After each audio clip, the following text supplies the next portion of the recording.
It saddens me to say that World War III has begun between World Financial Group and Eric Olson, one of the top people in the company.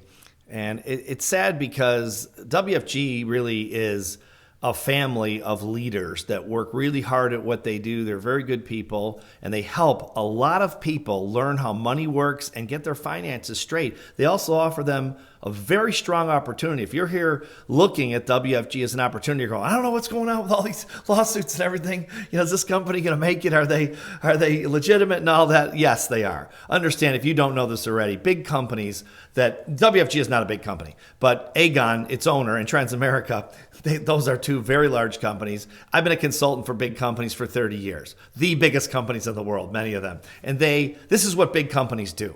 They like to file lawsuits. They file lawsuits for everything. They have legal departments in a lot of these companies. And I'm not sure if that's true at Aegon, but they do in many of the companies in which I've been a consultant. So this is kind of what they do. And of course, what they're worried about, if you're wondering what's going on, is, one of the biggest things, I would say the biggest thing, this is my opinion, okay? You can read the lawsuit if you want to. This is my personal opinion. Eric Olson's a very strong leader. Many people will follow him out the door and join his new company, which is called GFI. And they're going to join him most likely because he's so strong. Oh, WFG says, well, these are our people. These are my customers. Well, I'm not sure that's true. I think people join a leader. They don't join a company. And if you're looking at this, do not join a company, whether it's World Financial Group or any other company in this industry. Join the leader, because the leader to you is effectively the company. Take my word for it. I won't go past that, but that is absolutely 100% true. It's not really about yes, you look at the company for comp plan, stability, financial solvency, those kinds of things, as you would in any company in which you may invest, okay? By the way, if you don't know me, I'm Steve Siebel. I wrote the only book ever written on World Financial Group, called The Unauthorized. Make sure, actually I should say something about that. The reason the book is called Unauthorized is because the parent company of WFG would not give me access to the executives in the company. The only reason I got some interviews with executives in the company is because they were personal friends, but they would not allow me access. That's another thing big, giant corporations do. They're there to protect their shareholders and their company. That's what they do. But do they even know the little guy exists in a company, in any big company? Probably not.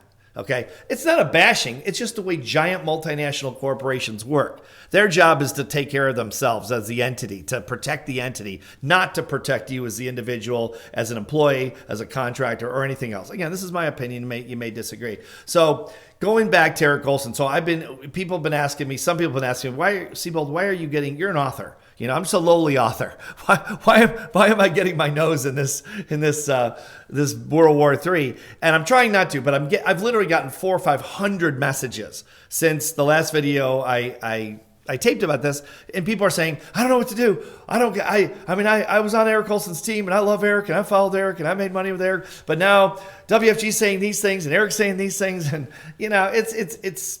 it's sad. It really is, because this is a family of leaders, really. I've watched over 20 years, all the way from the patriarch, Rich Thawley, of course, to the great Swan Wynn, and all these great, leaders that they have, that many of them are personal friends of mine. They're really good people. I've known Eric Olson, for 20 years, since when he just got out of college. He was reading my books when he was in college even. And so I've known him for, 20 years, whatever it's been. And so it's sad to see a family torn apart and fighting, and, especially over business. But this is what giant corporations do.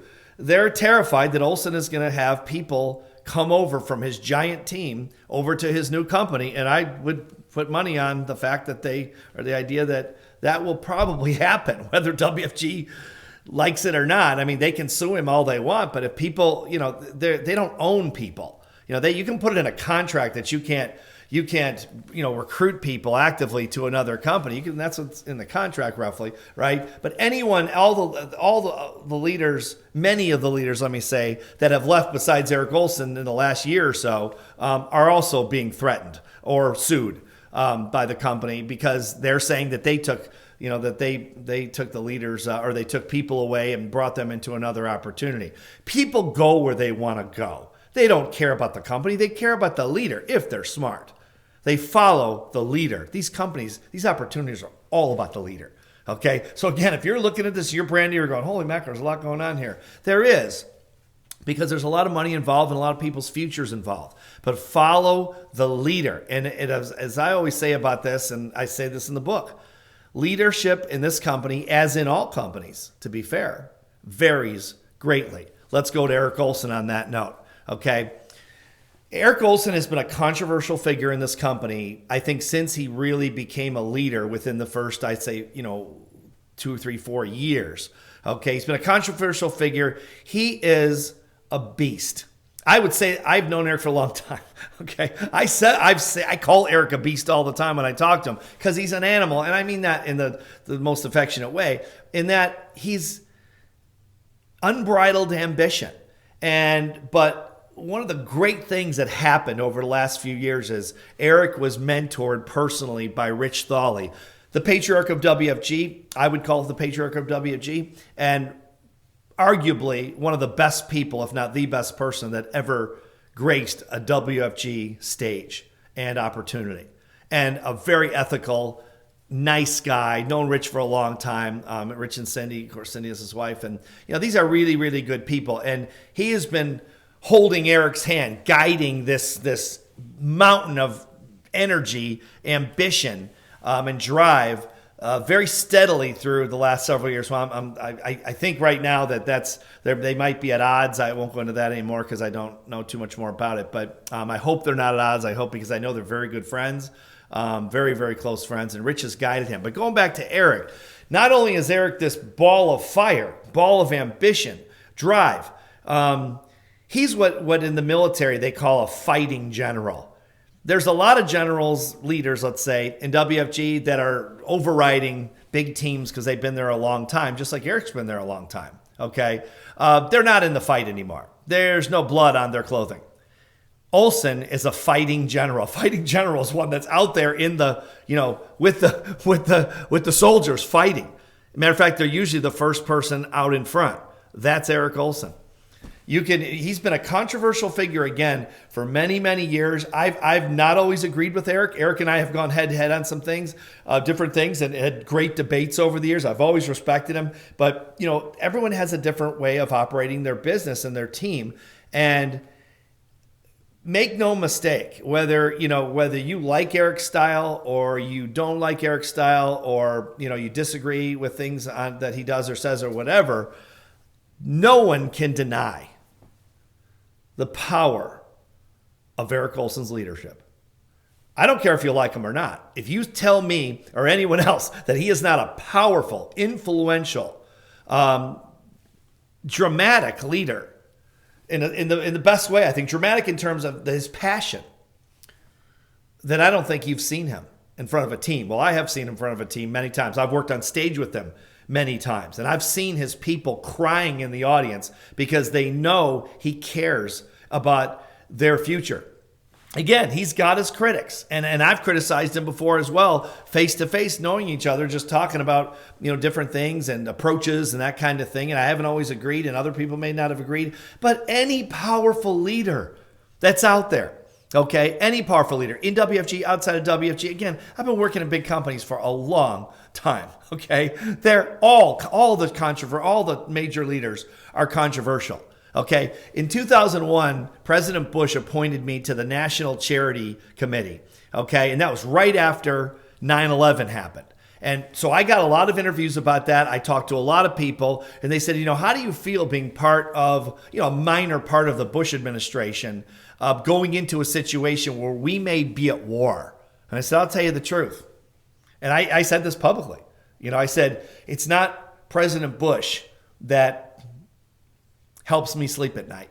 He's the one that appointed me to the committee, and I'm very grateful to the president. It's an honor to serve.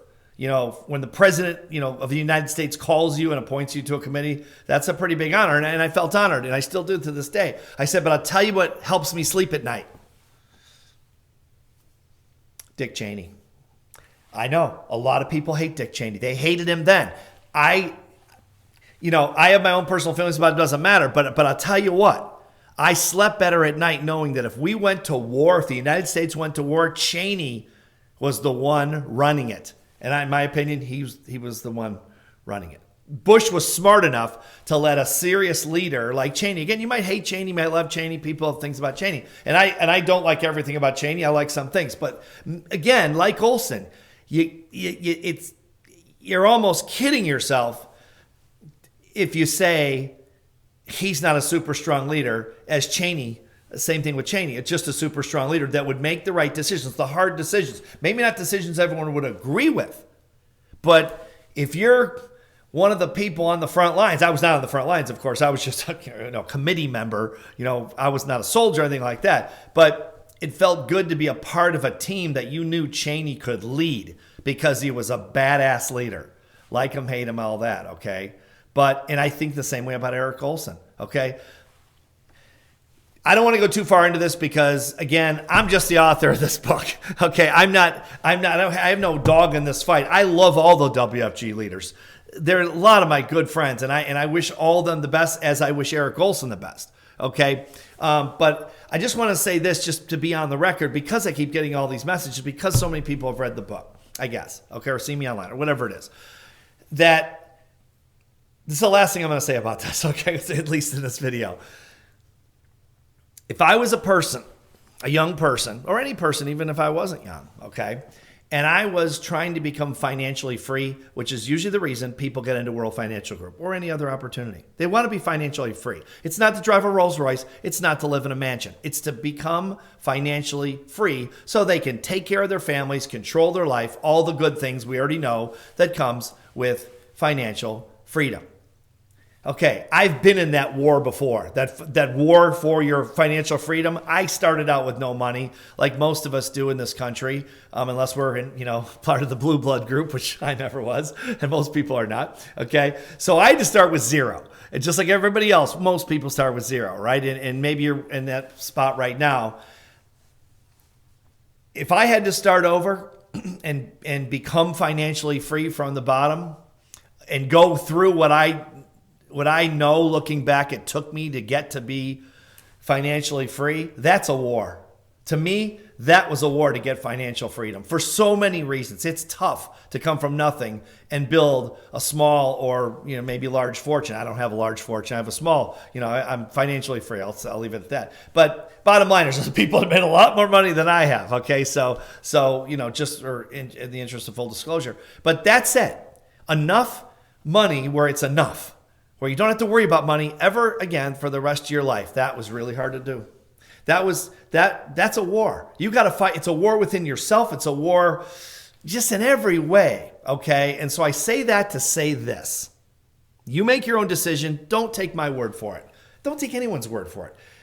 Get a bunch of opinions. Think about it. Talk it over with your spouse, your significant other, your family, your kids maybe, mentors, people in WFG, if you're in WFG, or outside WFG, if you're not in WFG.